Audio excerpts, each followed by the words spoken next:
was a gray and cloudy day on the Cool Beans Railway. There had been a big storm last night. Trees were down and fences had been blown over. Hank and Molly had been clearing fallen trees since the crack of dawn. Murdoch was helping Harvey remove a landslide. And George and Trevor were on their way to go clear Henry's tunnel. One morning, Gordon puffed into the docks with a train of ice cream for the workmen. It was a very hot day, and they needed some refreshing coolant. Well done, Gordon. You are the only engine to arrive on time. You are Gordon the Grand. Gordon's heart flashed. Gordon the Grand. I like that, he said as he grinned. Bertie the bus is returning some vacationers who are coming home from a big vacation. And he has to go through Bulgy's Bridge, which is the quickest way he can get them home. But Bulgy's Bridge is blocked by fallen trees and rocks, and the tunnel needs to be cleared. So I want you to go to Elsbridge Station to pick up Elizabeth so she can go help the pack clear up all the fallen debris out of the tunnel so that Bertie can get through. Gordon the Grand can do it, Gordon puffed proudly.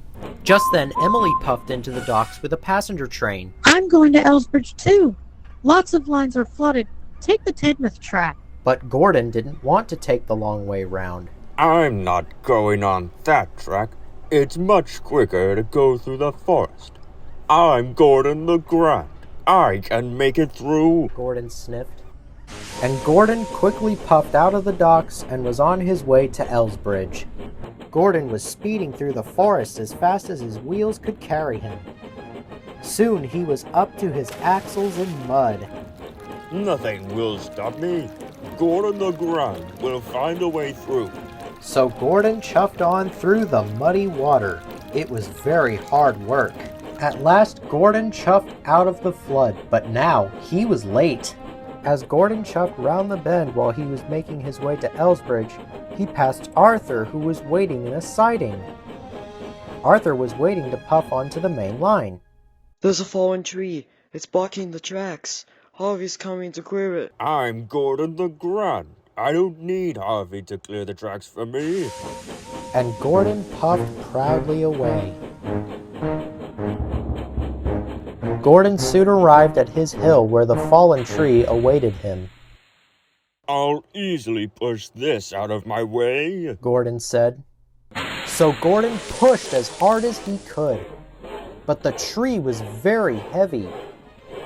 Gordon had to push it up the hill, and he was getting later and later. Pushing the tree up the hill was hard work. When Gordon finally made it to the top of the hill, the tree rolled away, and he sped down the other side. Gordon knew he had to make up for lost time. Later, Gordon puffed by Diesel, who was waiting in a siding. Elizabeth is waiting for you, Diesel rumbled. Don't worry. I'll be there soon. Some of the tracks ahead are very muddy. If you get stuck in the mud, it's going to take even longer. I'm Gordon the Grand, and I know which tracks to choose. And Gordon fired his furnace and steamed off once more. Gordon thundered through the forest. He had to make up for lost time. Elizabeth was probably worried about him. I'm nearly there, Gordon puffed with determination. But then there was trouble. Gordon was so focused on the rails that he didn't watch where he was going and splashed into a big puddle of mud. I'll puff through this, Gordon thought. But then there was trouble. The track started to sink. Gordon was stuck. He didn't feel like Gordon the Grand anymore. Oh no. Now I'll never get Elizabeth over to Bulgy's Bridge, he said sadly. Then, further up ahead, Gordon looked over and he saw Emily waiting over by the broken track. Emily's already there, Gordon said. I should have listened to Emily. I should have taken the Tidmouth track. Now Gordon needed his friend's help. He blew his whistle as loudly as he could. I'm very sorry, Emily. You were right. Please, will you help me get out of the mud? Oh dear, Gordon. Of course I will, sweetie. Hang in there. Soon Emily was chained up to Gordon. She huffed and chuffed and puffed with all her might.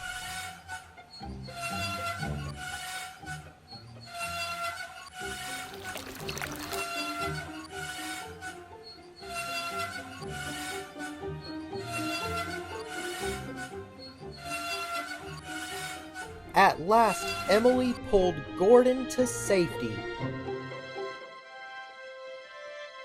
Gordon was happy to be out of the mud. Thank you so much, Emily. You're welcome, Gordon. Soon the chains were untied from Gordon, but as he tried to chuff away, there was a splutter. What's happening? The muddy water has put out my firebox. Now I can't go anywhere. Emily gave Gordon some of her coal, and soon Gordon's fire was burning brightly, and he was now warm as toast. With my dry coal, Gordon, your boiler will soon be bubbling. Emily said sweetly. Thanks, Emily. I feel much better now. Gordon soon arrived at Elsbridge Yard where Elizabeth was waiting for him. Hello, Gordon. Elizabeth chimed. Hello, Elizabeth. Gordon said in return. But before Gordon could pump his pistons into action, he stopped to ask Emily for help. Emily, which tracks would you take to Bulgy's Bridge? The tracks over by Henry's Tunnel are still being cleared. I would take the Farquhar track. It's the easiest way you can get to Bulgy's Bridge. Thank you, Emily. Gordon said, and he was on his way to Bulgy's Bridge. Gordon was puffing along the track when Edward passed by. Be careful, Gordon. There's a fallen rock on the track, and Harvey is going to clear it. Gordon remembered what Arthur told him last time, and as if on cue, he arrived at the fallen boulder. I'd better wait for Harvey, Gordon said to himself. Before long, Harvey soon arrived and he lifted the fallen boulder off of the track. Thank you, Harvey, Gordon said. It's my pleasure to be happy and help out and be a really useful engine, and a good friend too. Harvey said as Gordon puffed away. Emily was right, Gordon said as he puffed along the track. He had realized that taking the long way was the safest after all. Gordon, stop! Don't go down that track. It's muddy, said Mighty. And you could get stuck, said Mac. Gordon then remembered what Diesel had told him about muddy tracks. I don't want to get stuck again. Gordon thought to himself. I'll take the longer track. So Gordon took the long way round.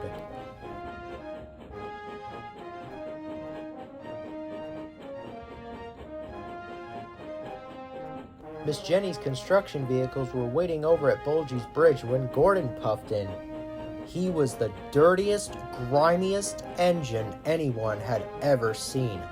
Gordon felt embarrassed and worried that Miss Jenny's vehicles would laugh at him. But they didn't. They were happy to see him. Hooray for Gordon, cheered Alfie. He's the hero of Sodor, Jack chimed in. Before long, the tunnel to Bulgy's Bridge was finally clear. All loaded up and ready to go, Elizabeth, said Jack. Thanks for helping us out, My pleasure, Jack. Elizabeth said after she drove away in just the time when Bertie drove through the tunnel unharmed. Later, Miss Jenny praised Gordon. Well done, Gordon. You're a really useful engine. Oh, that's because everyone helped me. Gordon said. I didn't know if I could make it, but it was thanks to Emily. She and everyone else, including me, are the grandest engines on the whole of Sodor. You're not wrong, Gordon, but you're one of those engines everyone admires on Sodor. Miss Jenny said. I couldn't agree more, Miss Jenny. Gordon said. But I could definitely use a washdown.